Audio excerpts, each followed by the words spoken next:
Hello, hello! Welcome back to N25 Story Summaries. For today's event, we'll be going through the Warmth of Intersecting Melodies, which is a Mafuyu mixed focus. The event features both Nightcord and Leonid members, which makes this Leonid's very first appearance in my videos, aside from Honami's brief stint in Imprisoned Marionette, of course. Finally, after all of these events, all the groups are represented in some way. Exciting stuff! Now, the Warmth of Intersecting Melodies ran on the JP server from November 29th to December 8th, 2021. This event acts as the sort of winter-themed event Project Scala does almost every year. Sometimes it gets mixed with a Christmas event, but this one is standalone. Mafuyu is a fitting choice for a focus character here for sure. I won't drag this intro out any longer than I have to though, so let's get into it. The event opens at Miyamasuzaka Girls Academy. Mafuyu is taking care of her after-school activities, one of which includes student council planning with Ichika. They work through planning an event, and the work looks like it's going to take a while, which makes Ichika deflate a little. Mafuyu notices this, and asks her if she has anything urgent that she needs to do instead of the student council work. Ichika explains that a CD of one of her favorite artists who's come out of retirement is going on sale today, and it's a limited edition physical copy to boot. Mafuyu remembers Kanade talking about someone similar, and mentions this to Ichika, who excitedly talks about the artist for a little. Mafuyu suggests that they leave the planning for another day, and Ichika quickly thanks Mafuyu before running out the door. Mafuyu wonders if Kanade is going to buy the CD as well. As it turns out, Kanade is going to buy that CD. Or, well, she was. See, Ichika and Kanade get to the record store at the same time, and both reach for the very last copy, but Kanade quickly gives it up and lets Ichika snag the CD, running off without a trace. Ichika watches her go. That night on Nightcord, Kanade seems a little down, and Enna catches this. Kanade explains the record store situation to everyone.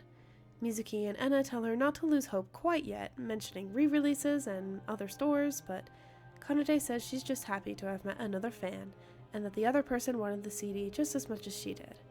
All's well that ends well, I suppose? The next day, after school, Mafuyu asks Ichika if she was able to get the CD. Ichika explains what happened, and Mafuyu quickly connects the dots. She says to Ichika that she might know the person who gave up their CD for her, calling this mystery person a delicate flower with long hair. Sorry, Mafuyu, I was not aware of your game.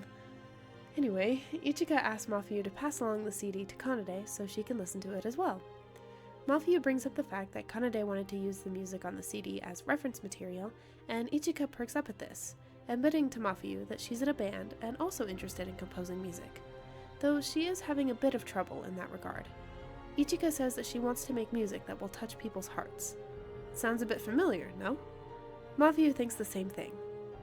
Ichika distracts her by asking about the kind of music that Kanade makes, and Mafuyu offers to send her the link to Nightcord's, YouTube channel? Or whatever they call YouTube in the Sekaiverse. Mafuyu sends the link and the school bell rings, causing the two girls to part ways for the evening. We cut to a Leonid practice session in the school Sekai the next day. Miku comments on Ichika's sudden influx of energy, and Ichika explains what happened to the rest of the group. They question her about the kind of music this mystery girl makes, and Ichika remembers that she has the link to Nightcord's videos. Everyone watches a few songs together, and they're all amazed that a person their age can make songs as amazing as this. Honami also mentions that she's heard this style of music before from the person she's a housekeeper for. Suspicious. Honestly, it's a little silly to watch Leonid talk about Kanade like she's some sort of otherworldly being, when we all know she's probably hunched over her computer surrounded by empty energy drink cans. Saki suggests asking Mafuyu to meet up with this mystery composer to see if they can talk about Miku songs and composing in general. Ichika is hesitant at first, but eventually agrees after the others and the Vocaloids all push her to take the leap. Unfortunately, Ichika is a victim of some pretty bad timing and can't find the time or courage to ask Mafuyu about meeting Kanade. She does hand over the CD though, and Mafuyu passes it along to Kanade in the empty Sekai that night. Kanade is obviously ecstatic about being able to listen to the CD. Well, as ecstatic as Kanade can get, really. It's nothing compared to one of Musique's reactions, but it's clearly impactful, because Mafuyu feels a sense of warmth after seeing Kanade's reaction. Inside the bag with the CD, there's also a sheet of paper with some lyrics written on it. Mafuyu explains that Ichika is in a band and blah blah blah, I've said this already, let's just move on. Kanade wonders what Ichika thought of their music, and she looks over the messy lyrics with a fond expression. Kanade says that the lyrics are straightforward, but in a good way. Mafuyu feels a little doubt here, noticing that Ichika is trying to convey some sort of message, unlike herself. Honami comes over to Kanade's house sometime later. I'm not sure if it's the next day or the same night, but it doesn't really matter. Predictably, Honami notices the CD on Kanade's desk and finally bridges the gap between Kanade and Ichika. Took them long enough. Kanade asks Honami to return the CD to Ichika, and Honami steps in to finally move things forward. She asks Kanade if she'd be willing to meet Ichika, since the latter was really interested in talking with her. Kanade is flattered and agrees, though only doing so if Honami is there to be their mutual friend. All of this back and forth was really making me exhausted. Thank God we're finally making some progress. That night, in the empty sekai, Miku and Mafuyu have a little chat. Mafuyu admits that she's had something on her mind recently, and it's about the way that she reacted to Kanade's happiness earlier. Kanade's smile made Mafuyu's chest feel warm, and she's not sure why. I know why, but I'll let Mafuyu figure this one out for herself. She doesn't get to theorize at all, though, because Kanade enters the sekai soon after and immediately runs over to Mafuyu to give a report on the good news. Oh, and also to let Miku listen to the CD. Kanade invites Mafuyu along with her to meet Ichika, and although she refuses at first, Mafuyu easily relents after seeing Kanade's disappointed expression and a little nudge from Miku.